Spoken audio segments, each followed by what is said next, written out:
Welcome to Franchise Marketing Radio, brought to you by SEO Samba. Comprehensive high-performing marketing solutions for mature and emerging franchise brands. To supercharge your franchise marketing, go to SEOSamba.com. That's SEOSAMBA.com. Welcome to Franchise Marketing Radio. Today's episode is brought to you in part by the Business RadioX Studio Partner Program, helping franchisors help their franchisees dominate their local market.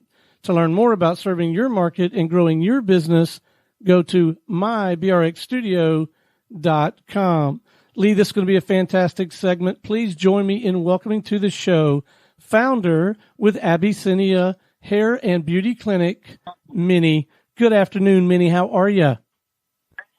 I'm good, thank you. Thank you so much for having me.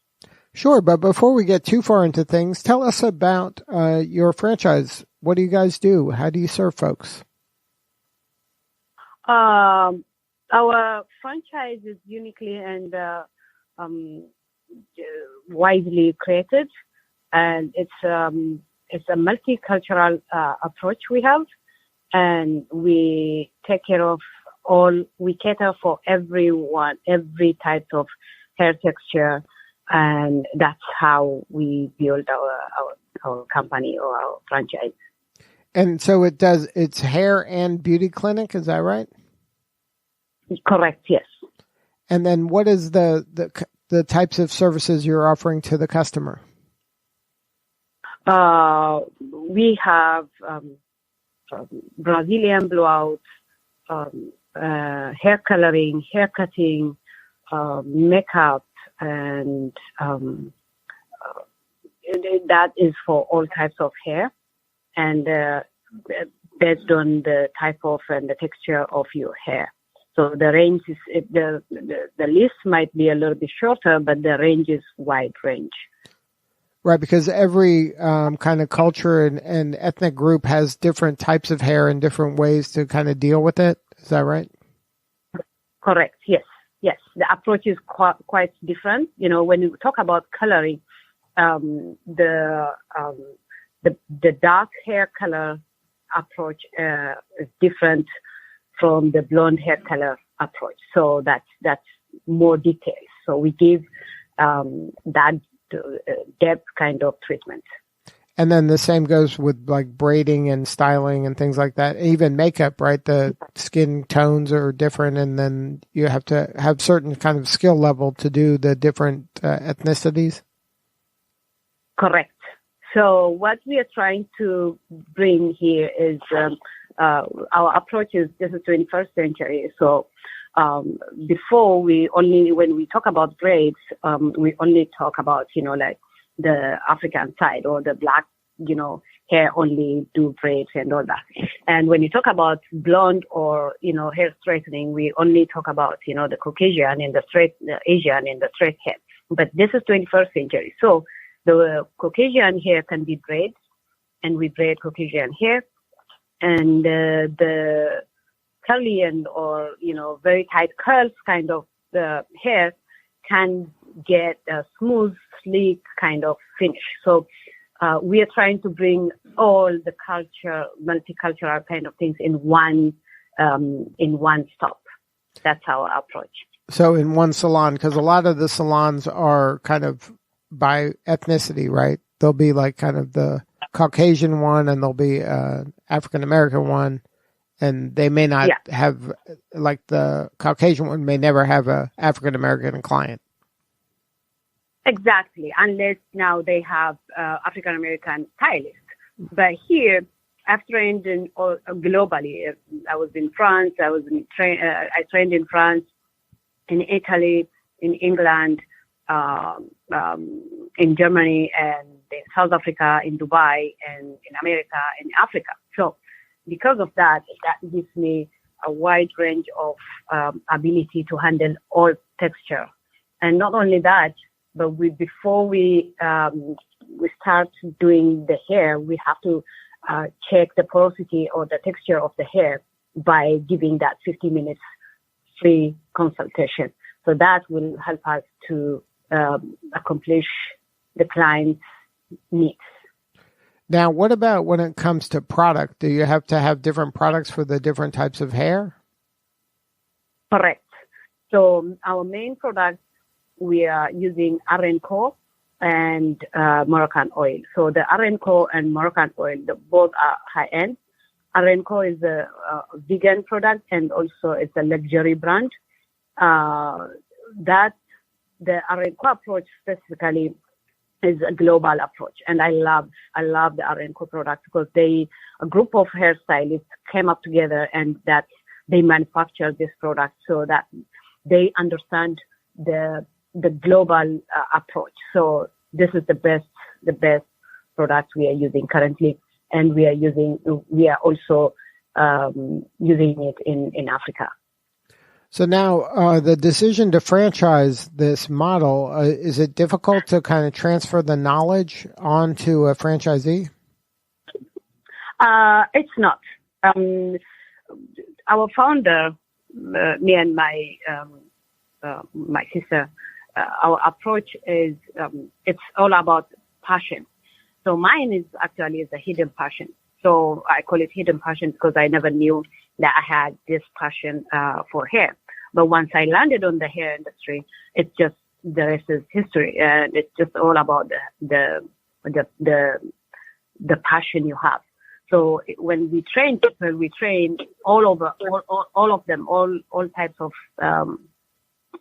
hair, based on all types of hair, and for everyone. So that can really be copied, and also the franchisee can train easily without even being so complicated. Because we've done this for the last 19 years, and we know that we have very strong approach, and we've been successful in the two major locations in Africa, in Nairobi, Kenya, and also in Washington, in Renton area. So yeah, it's very duplicatable. Now, is the franchisee going to be somebody who's worked at a salon before, or can it be somebody that's maybe a retired executive that wants to get into this kind of business? So when they come to the franchise business, you don't have to be only a hairstylist or in this industry. You can be an investor. So when you invest, you would be responsible for your own hiring and firing. But what we do is we'll advise you, how to train. Before you open, of course, you will bring us your hairstylist and or your staff or your associates, and we will train for you, and you can run your business smoothly without, going under, the hair dressing training or whatever. But what we are encouraging is you as an investor or as an owner of the franchisee,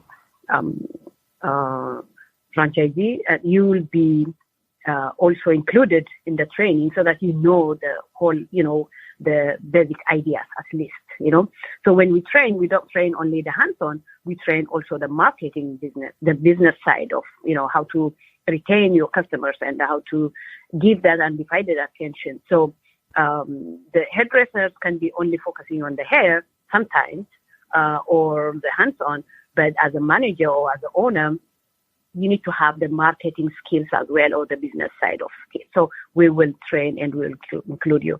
However, still, investors just without even going under training hairdressing, yes, you can invest on our brand. Right. So that you don't have to be the person in the salon. You can be the owner and hire the right people if they're trained properly to be an effective salon, right? Yeah. Yes. That's right. Yes. Because I would imagine a lot of your business is repeat business, right? They like you. They could be coming every week or a few days to get their hair done or makeup or whatever, right? Yeah. So I am the founder, and I'm also a hairstylist standing behind the chair and doing the work, the actual work. So, so I can, when I train even my associates or my colleagues, I train them the whole deal. You know, it's not only the hands-on side. Welcoming, that's the main thing. And shampooing, that's another important part of it. And details, all details.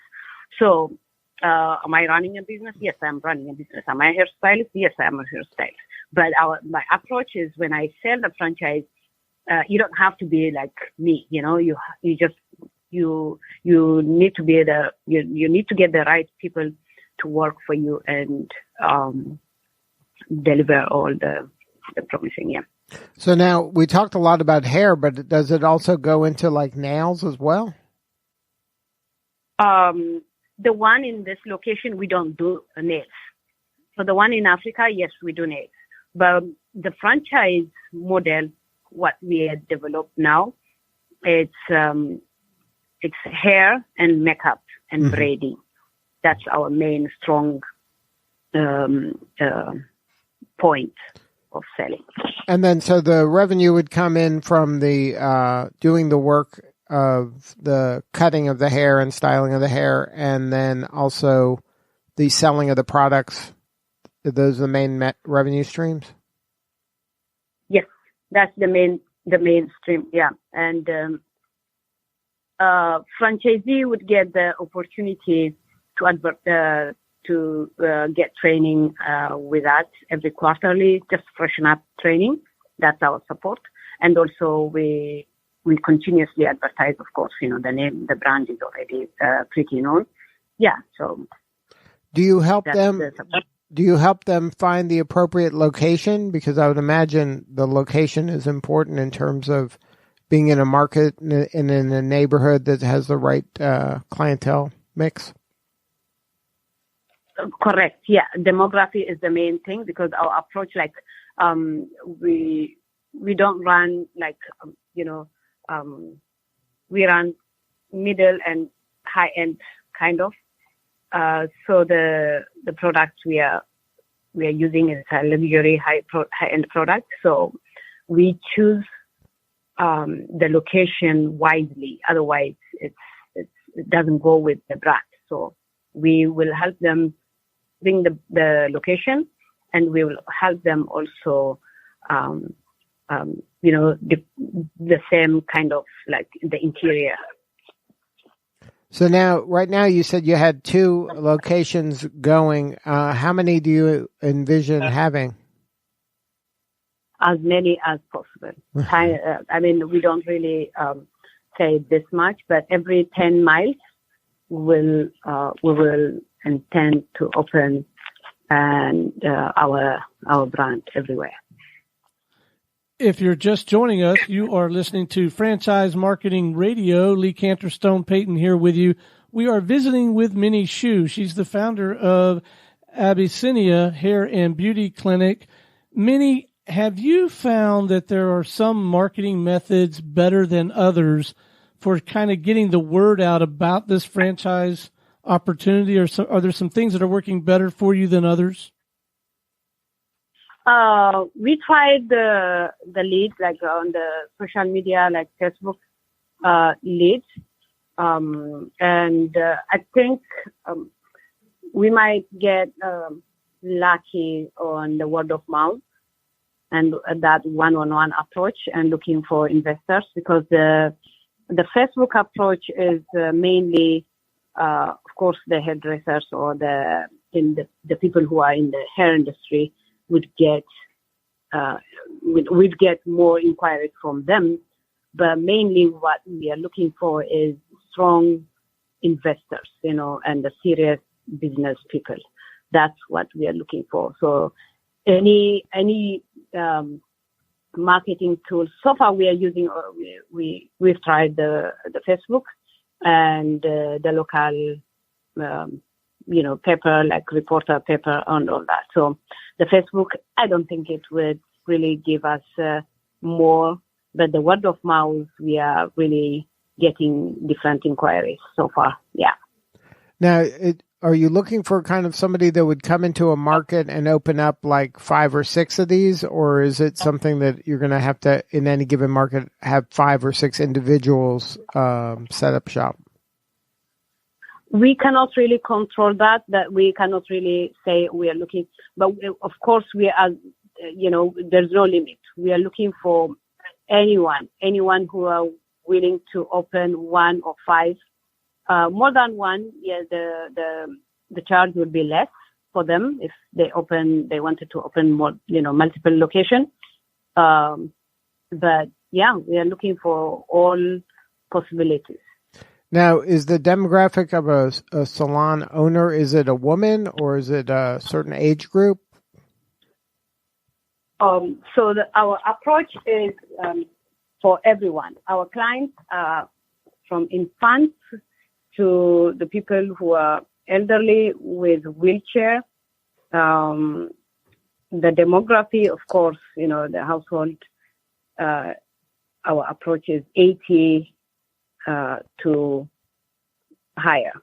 So the demography is the most important thing, but we serve men, women, young, old, everyone. And then what has been the most rewarding part for you on this adventure? Involving and contributing to my community at Renton, and I'm one of the ambassadors at the Renton Chamber of Commerce, and that really helps and also gives us more exposure and also help to be and to penetrate in the community.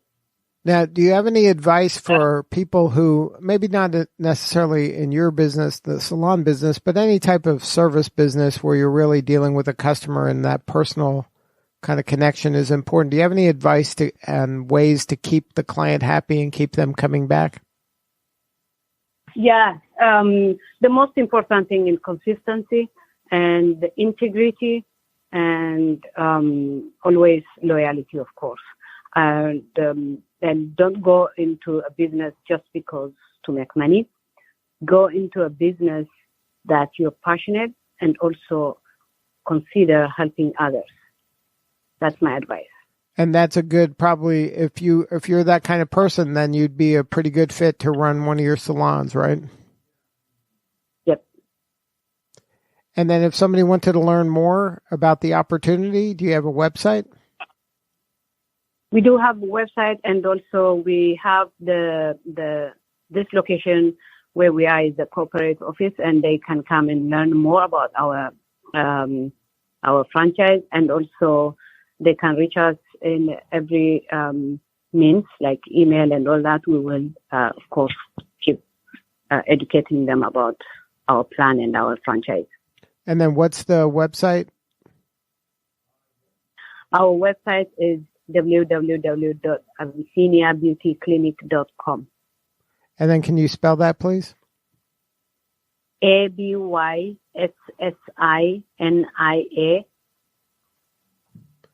beautyclinic.com. Good stuff. Abyssinia beautyclinic.com, yes. Well, thank you so much for sharing your story today. Thank you so much for having me on your show. All right, this is Lee Cantor for Stone Payton. We will see you all next time on Franchise Marketing Radio.